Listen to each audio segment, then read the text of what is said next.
Hello, and welcome to Beyond the Firewall, the business bycast, where tech meets business. Get expert insights in real-world business leaders, IT experts, and the latest trends in bite-sized episodes. Stay ahead and explore what's beyond the firewall. And welcome back to another episode of Beyond the Firewall, where we're always bringing you amazing thought leaders, industry experts, and technology. So today we have an amazing speaker, Kian. Kian, why don't you tell us a little bit about yourself? Hey, my name is Kian Shahla. I'm the founder of Shahla Solutions, and we specialize in business adaptation for all sorts of businesses from healthcare, real estate, restaurants, service related. Um, Excellent. And so, give us a little bit of background, like a little bit of history of how you got to where you are today as a business owner. sure. As you can imagine, as you've seen in the past 10 years, marketing agencies were one of those things where everyone and their cousin and aunt had a marketing agency, and they were pretty much trying to convince whoever possible to make a website for them or ads and things like that. And of course, I was on that from the very early stages. I remember being like 12 years old and thinking, I'm young, no one takes me serious, but I have the skills. Let me try to do it. So ever since I was a young kid, I was always trying to get people to pay me to do things for them when on the Yeah. computer, whether it was simple things like helping friends with their gaming consoles and hacking those and things like that, to more serious actually business owners, helping them with brochures, websites, things like that. And I've always been interested in technology. I've always been interested in being on the forefront of the news cycles and the new things that come out, and testing things out. And of course, you need money to do a lot of that kind of stuff, especially as a kid, you don't. So I was always on the back, spectating and going to the Apple store and going to Future Shop and Best Buy and testing out demos and playing with their stuff and spending literally 7 hours there. And they're like, "Hey, do your parents know you're here?" I'm like, "Yeah. Don't worry about that." But always, as a salesperson, just born into looking to capitalize on things. Even I remember coupons for the Wendy's that's in the mail bin in the mail rooms. I would pick those up and sell them to other school kids for $1 each. So I had my sales side and I had my tech side, and I merged them together. And for the longest time, I wasn't getting paid, to do that really. I started professionally in the real estate industry. I joined a company called Roll York Property Management as a leasing coordinator, just the entry level position. Mhm. And very quickly, I became a leasing manager in about a week. I became a operations executive year after that. And 3 years into working in that company, I had some, problems with the executive manager there, the CEO, and him, myself, some other colleagues, all of us couldn't see eye to eye. And myself and one of the other executives, we exited, ended up doing our own companies. And yeah, it's just been fun since then. Very nice. Well, congratulations on being an entrepreneur and having the sleepless nights and the stresses and obviously the privilege of the rewards and the successes as well. So there's no free ride when you're an entrepreneur, right? Absolutely not. Yeah, that's awesome.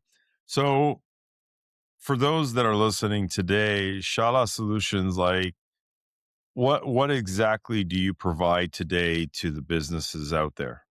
Sure. So our target audience is SMEs, so small time, small to medium enterprises. And it's the name of the game, making money, right? We help them make more money, simply put. So, for example, one of my major clients right now, the six properties, they have had a system of doing things which is very traditional. And by that, I mean phone calls, emails, texts, and Excel forms. That's about it. They didn't have any sophisticated CRM system. They didn't have any integration between the different apparatuses of the business. And as you can imagine, if someone is spending, 3 hours a day on a computer typing in the same information on across 5 different websites for no reason, when we can speed that up and do something that takes them an hour in about 10 minutes or even 1 minute, that frees up their time to actually focus on things that actually run their business and not the thing. So Kian, for the listeners out there, why don't you tell us a little bit about what Shala does as for their business for their customers today? Yeah. So at the end of the day, every business is there to do one thing, to generate revenue. And a lot of businesses, they spend time doing things not in the most efficient way, as you can imagine. So, for example, my largest client right now, the 6 properties, they're a private landlord that owns about 2 dozen houses in the downtown area, and it's a portfolio that they manage internally. And when I first took on their project, they were using, very traditional systems of communicating, your regular phone system, your mobile phone, not even a system, just a mobile phone, and emails and Excel sheets. And that was about it. And they were doing a lot of manual things. So, for example, rent collection comes to mind. 100 plus units. That's 200 different people roughly that are making rent payments on a monthly basis. And initially they were doing all of this manually. So someone would sit down behind the computer, they would open up their emails, they would look at every single e-transfer that came in, they would type in who it's from, how much the money is, copy paste the reference code and everything like that. And I just looked at this and I'm like, it's 2026. There's no reason to do things in this manner anymore. This can be easily automated. And that's what I did. So today, it literally takes us 2 clicks of a button to manage all those payments, to process all those payments. Where when I first came in, before I made any changes, they were spending at least one full day, that person doing all of that work. So just that one change alone saved them a full days of work once every month. Now that person can actually spend that time doing things that is actually productive and not things that are, not really driving the business forward. Yeah, I see that quite often actually today where we walk into companies. Yesterday I was at a, let's call it a maintenance service company. They do cleaning and stuff like that. And they're doing the same exact thing. Like their checks are coming in the mail, e-transfers are coming in. I'm like, there's no payment gateway, there's no processing gateway, it's all manual entry. I'm like, that's just a lot of labor, room for error. Who's somebody's got to sit there and verify it. It seems like there's this old school methodology that people hold on to. What do you see as a challenge for most businesses when you come in there and you start proposing, here's the better way? How do you kind of get through those hurdles of, oh, I've been doing this for 25 years? Well, that's the challenges before I get there, right? The challenge is that, for example, let's look at the business digital adaptation and as a macro scale Salesforce. I'm sure you're familiar with Salesforce. Their numbers are heavily down right now. If you look at their stock. Why is that? Because Salesforce is a company that came in, early 2000s, late 90s, and then they really took off around that time. And they got a ton of clients and they were the hottest thing on the block and everyone is speaking about them. They built a system that was good for that time that is now heavily outdated. They are spending tons of money doing, R&D and D and trying to update things, but people are slow to change. People don't like change often. So they have all these huge companies with, 1,000 plus employees, and they're all already set in those systems. And to change that system and to update it, you're going to have to get those people trained on the new system. They're going to complain about, things moving around. I used to go here to do this. Now it's in this other place. And their cost is very high. I go and I get quotes. I look at quotes that they've gotten from Salesforce or even, the newer people like Zoho and systems like Monday.com. They're looking at, $10,000 plus, or even let's say $5,000 for a business that doesn't have that much to spare right now, because to them, they're looking at, I'm going to spend at a minimum 5K here right now, where how am I going to get this return on this investment? And just like any other business owner, especially with the older people, you have to kind of show them that, yes, this is things on a computer, but it's going to tangibly improve your business where your client's going to be happier. They're going to spread word of mouth. You're going to get more clients from that. Your employees are going to be happier. You're going to have better retention through your HR, and it's going to impact everything else. So the way a company communicates is kind of what their blood is running through their veins. If there's too many redundancies, if there's too many roadblocks, that the people that are in the company, they're not going to want to do their job right. and then the customers suffer as a result, and then the company suffers as a result. So the main challenge is just getting them to understand that yes, you're spending X amount of dollars today, and no, even though you've been quoted 20K, 30K, 50K, or even 200,000 from some other company to do this work for you, you're getting a good deal right now. Just because I'm giving you, much lower pricing doesn't mean that the quality is going to be less. Right. And do you see, the younger generation demanding this change today? Because, you know, where I'm seeing legacy businesses, not the actual employees, but businesses are, we have the infrastructure. We know that there's a massive hurdle in transitioning from one platform to another. If it's ERP, CRM, production management, there's a lot of work involved for businesses to make that capital investment. But when you look at it, do you see the next gen moving into the workforce demanding that, or is this just sort of naturally or organically happening right now with the times that we're in? Well, they don't have much of a choice, right? The employment numbers aren't too sexy. People are looking to work, and if you go in there, the company's not going to change for you. You're going to have to adapt to the company that you're working for. It's up to that employee to take advantage of that opportunity. I think it's a great opportunity for a lot of young people and a lot of companies to go in there. You're hired for a completely different position, but you can show that you can take on those roles and you may be able to help them with those tasks.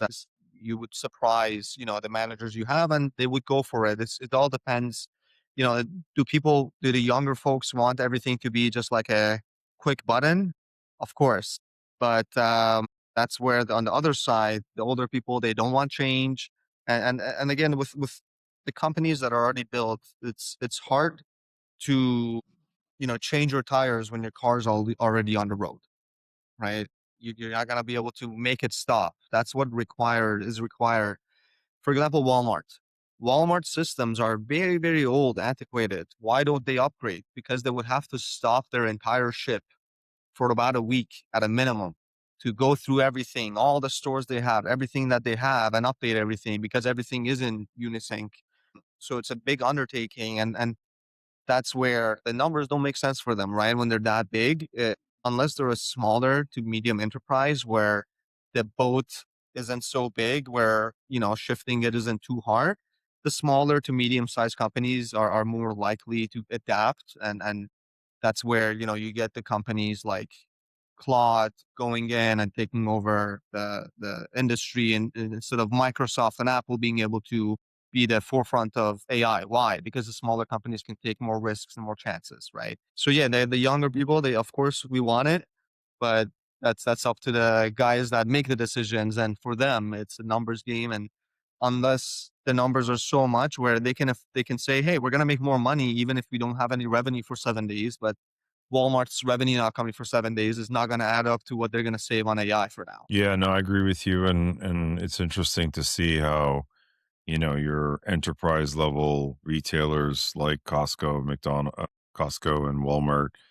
even Canadian Tire. I think they're all still using a form of AS400, or at least the last time I checked, they were all using platforms like AS400, which are you know 30 years old, maybe even 40 years old. These are like bulletproof, mainframe type POS infrastructure systems, but like they're they're stuck.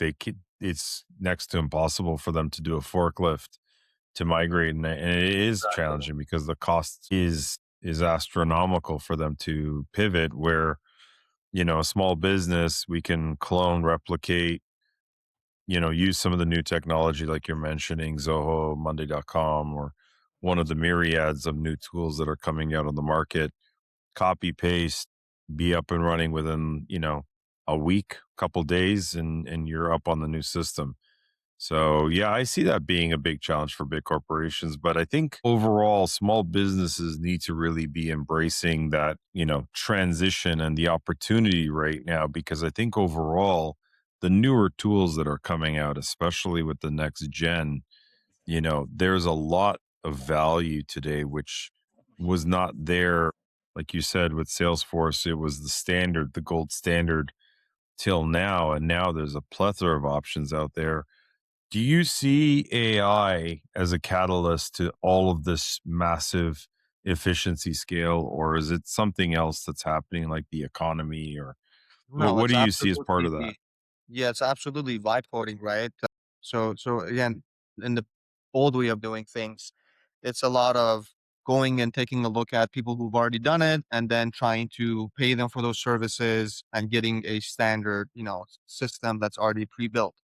But in today's world, you can build your own CRM with everything that you need, specifically tailored to you. And if your developers are good enough, they know how to do it, and they have the expertise, they can get it done for a fraction of the cost. So where I think see things going is that most companies are going to have their own custom different apps, and they're going to have APIs that talk to each other, the ones that need to talk to each other. Talking to financial systems and emails and things like that.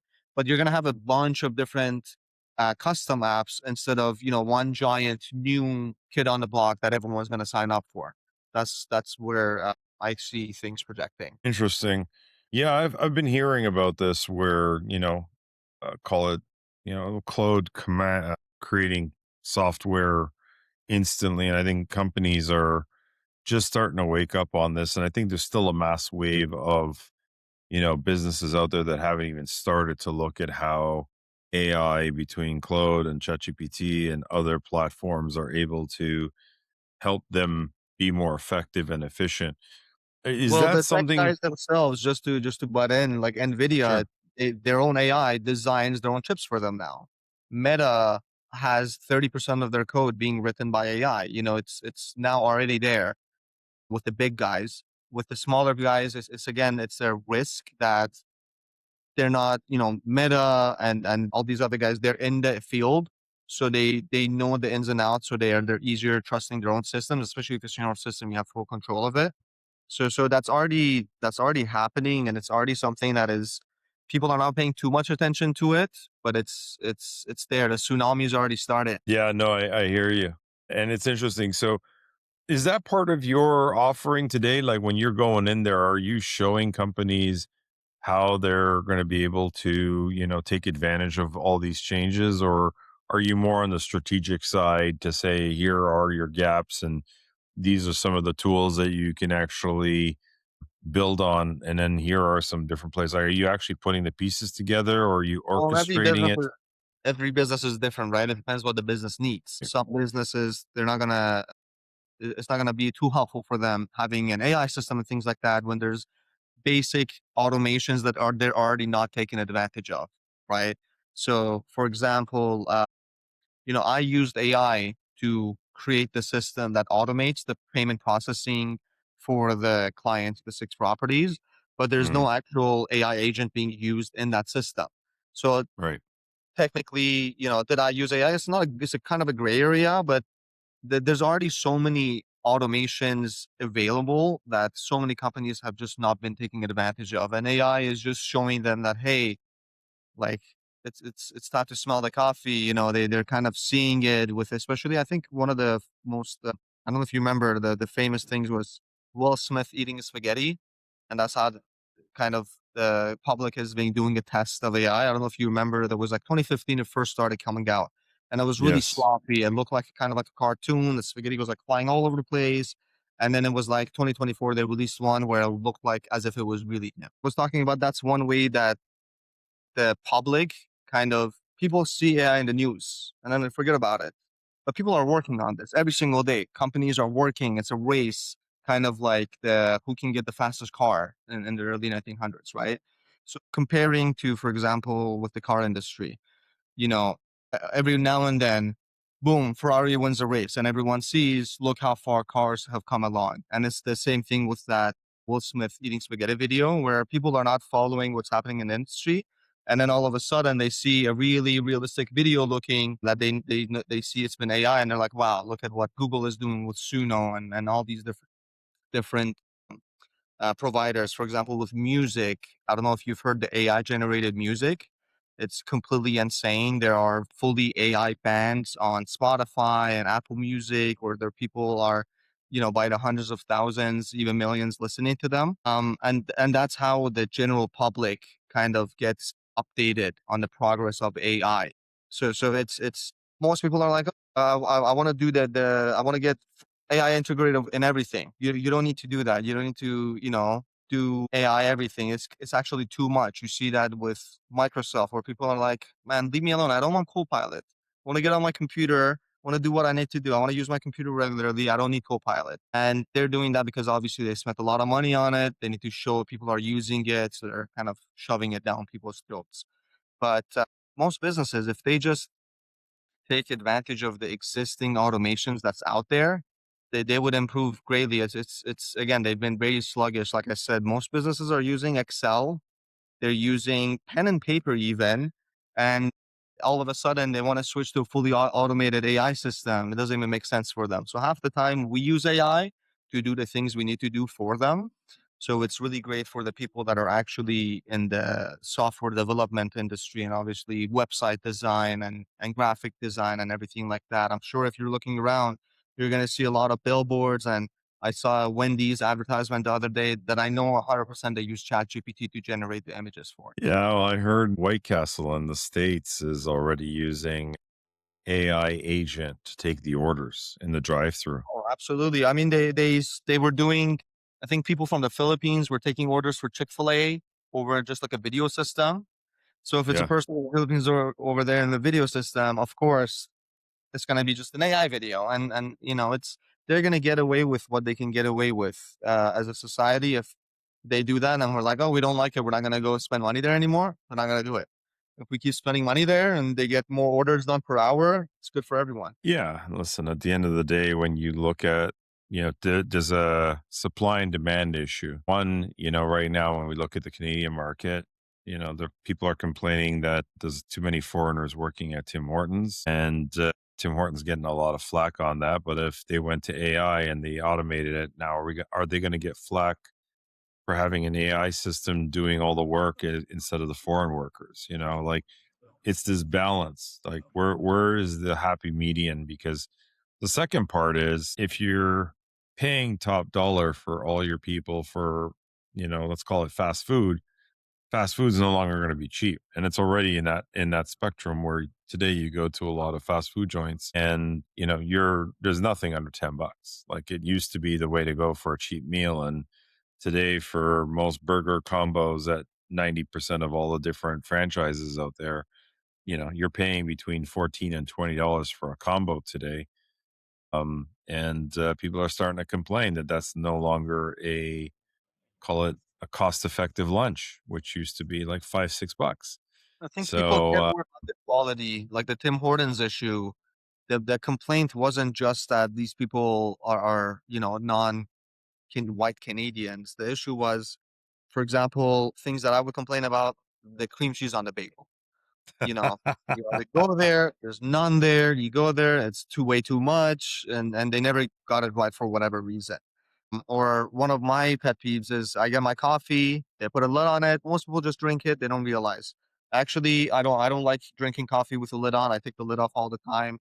And I see every single time it's not poured consistently. It's either short like a lot, sometimes short very little, but it's being shorted here and there every single day, minusculely, but it's for them, it's thousands of orders, millions of orders, it's adding up. I was wondering, I was like, I'm kind of baffled there hasn't been a class action yet against them because of how much little coffee they're giving everyone. right. But it's a problem with quality and consistency. If those people were able to execute their recipes properly and give the good quality food, beverage, whatever the case is, and the people are not having a different experience in terms of the actual food they're eating and consuming, I don't think we would have as many complaints. I think that the most amount of complaints is because of, like, again, the bagels and the cream cheese and those kind of things where it's a quality issue and it's the quality control is not there for example, specifically Tim Hortons, right? It's some places you go, it's great. Some places you go, it's freaking terrible. Right. Okay. Well, listen, I did hear about the temporary workers, and I thought that was also part of the mix. But yeah, definitely consistency on Absolutely. the product in itself definitely would always be a challenge for any And the temporary organization. workers thing, I think is a valid thing because they were like looking to hire foreign workers for a manager's position that was paying, I think, 85,000 a year in somewhere, in the rural areas. And I was like, I get it. Like that place is not probably not like Toronto where it's millions of people living there, but 85K is pretty good salary for a manager of Tim Hortons.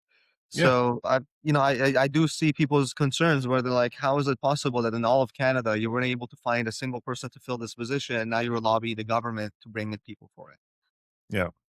Yeah, it's a challenge. I think we're in a very interesting employment crunch, and technology is definitely going to, be a factor today. And I think we're in a bit of a transition there. So, I'm intrigued a little bit about what you've done, where you're going with this, the business. I'd like to ask you some personal questions as sort of a Sure. little bit of a transition now. So, what has been sort of the hardest lessons you've learned as an entrepreneur, being in what you do today? Well, it's for me, it's not really anything unforeseen that I've seen just because of the attitude I had going into it. A lot of Mhm. people have the attitude of, oh, I'm going to be my own boss. I'm going to set on my own hours and no one's going to tell me to get up and go do this or that. And it's totally the opposite. It's not that you get to set your own hours, it's that you have no set hours. So you work all the time. So I already went into that with having the right set of expectations. So I feel like if you have the right plan and you have the right connections. Thankfully, I was blessed enough to have the right network where, they were able to put word of mouth for me out there and I was able to convince the right people to sign up with me. If you have kind of those strings helping you along, you kind of get them helping you lifting a lot of the weight. But if you're kind of jumping into it with zero experience, with zero networks and connections, I would honestly say don't do it. It's probably better to go work for another company in the industry just to get your foot in the door, just to meet a few people along the way, and then maybe later on doing your own thing.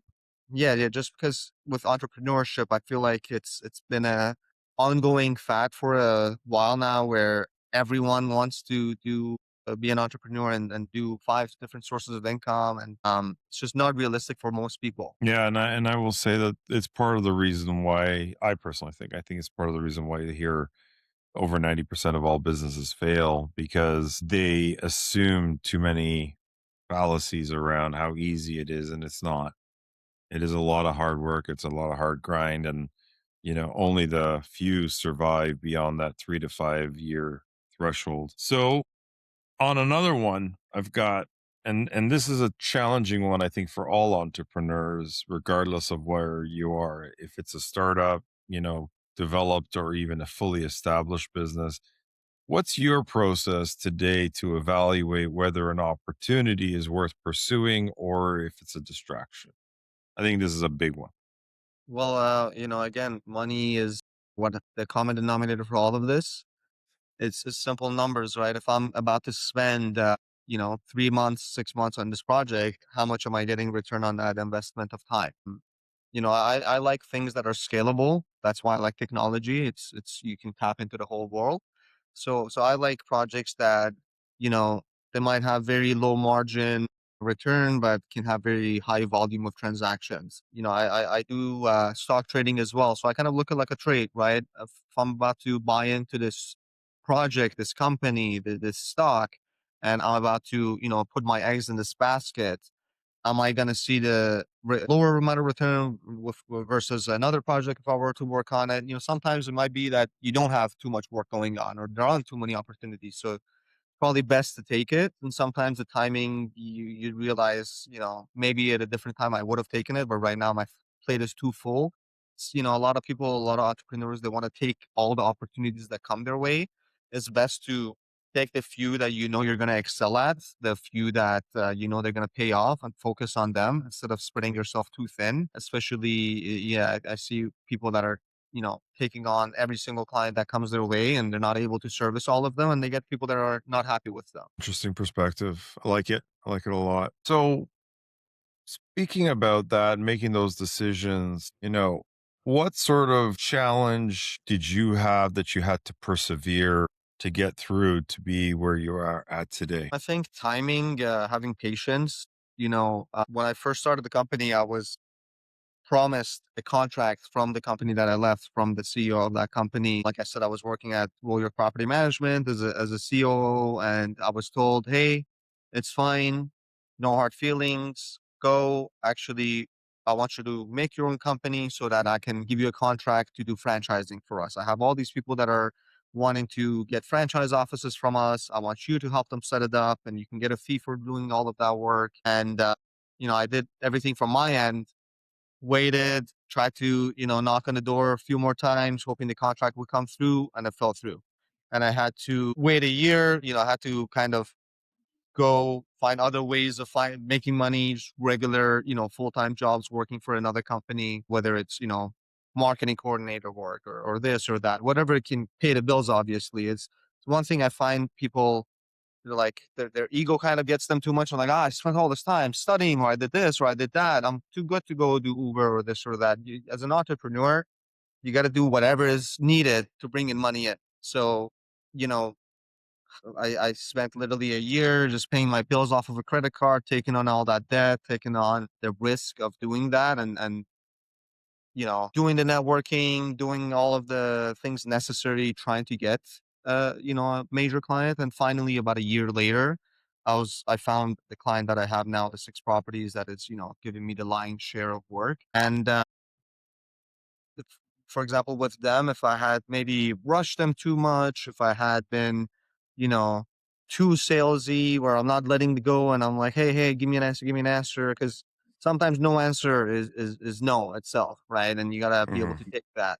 So is I find that good things come to people who wait, and sometimes you want to start a project, you want to start a company, you start it fails. Best sometimes to let go and come back a year later. Colonel Sanders became the guy that did KFC in like his 60s, right? Before that, he had 10 different failures or more. So timing and not having the patience for the things to match up, line up. You don't have control over timing, so having the patience to let the time. Yeah, that's a pretty good one. I like that. And kudos to you for, fighting through and, paying off the debt and kind of persevering through the challenges. Cause I think a lot of people out there only see the success of an entrepreneur. They always see the car, the social media, whatever it is. It's always rainbows and sunshine.